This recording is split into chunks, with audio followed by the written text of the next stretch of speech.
नाज़रीन अस्सलाम वालेकुम। नाज़रीन हीअ ॻाल्हि मूंखे हितों जे माण्हुनि ॿुधाई आहे। महबूब मुस्तफ़ा पाक जे अंगण मुबारक जे ॿाहिरां मदीने वारे सरदार जे हरम पाक जो उन खां ॿाहिरां हिकिड़ी मस्जिद ठहियलु आहे।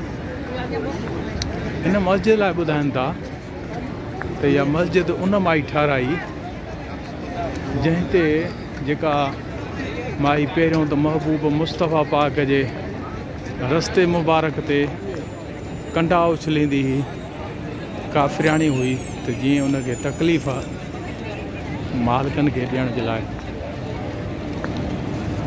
पर जॾहिं उहा बीमार थी, इहो मशहूरु वाक़ियो सुगड़ो फ़क़ीरो तव्हां ॿुधंदव त तव्हांखे मज़ो ईंदो। इहो मशहूरु वाक़ियो आहे। जॾहिं उहा बीमार थी तॾहिं महबूब मुस्तफ़ा पाक पुछणु वियसि। जॾहिं घर वियसि तॾहिं रोई ॾिनी। अर्ज़ु कई, मुंहिंजा सोणा, हीअ उहा मस्जिद आहे साईं। मुंहिंजा सोणा, मां अव्हांखे तकलीफ़ ॾियां, अव्हां मूंखां पुछणु आया आहियो। महबूब करीम फरमायोसि, असां रहमत लिल आलमीन आहियूं, सॼे आलम ते रहमत आहियूं। ॿुधो आहे त हितां जा माण्हू ॿुधाइनि था त हीअ मस्जिद उन माई जॾहिं कलमो पढ़ी मुस्लमान थी, हीअ मस्जिद उन ठाराई। हिन मस्जिद में माण्हू अंदरि घुमंदे फिरंदे निमाज़ पढ़ंदे असां ॾिठा आहिनि। हीअ मस्जिद आहे एतिरे ताईं। उन खां बाद में हीअ मस्जिद आहे साम्हूं। इहा मस्जिद वरी संगत ॿुधाए पई त हज़रत अबू बकर सिद्दीक़ साईं जेको महबूबनि जो असहाबी आहे, उन ठाराई। हज़रत अबू बकर सिद्दीक़ साईं जी मस्जिद आहे। ऐं मौला अली अलैहिस्सलाम जी बि मस्जिद आहे, पर उहा हिन महिल बंदि आहे। उन्हनि में अंदरि नथा अचनि पिया।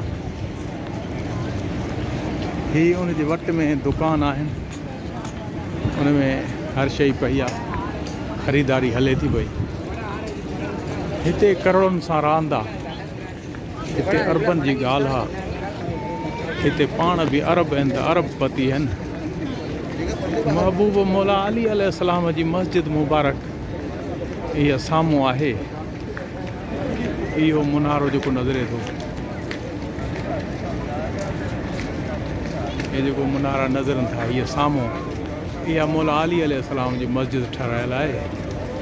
पर इन मस्जिद खे चवनि था, अॻे पासे खां त मां न वियो आहियां, चवनि था उन्हनि ॿाहिरों बंदि करे छॾी आहे, अंदरि ज़ियारत जे लाइ नथा छॾनि। मौला जे नाम तो सदके वञा, मौला सरदार आहे, मौला काइनात, मौला अली अलैहिस्सलाम।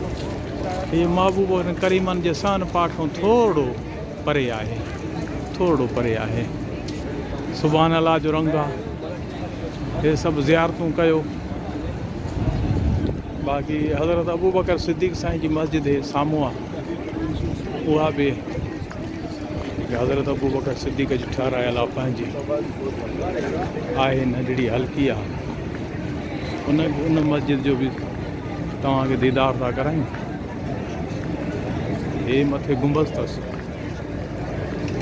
इहो आहे हुनजो मुनारो, ऐं हीअ आहे मस्जिद साम्हूं। सुभान अल्लाह जो रंग आहे मालिक जो। हीअ मस्जिद आहे, अंदरि माण्हू निमाज़ पढ़नि था।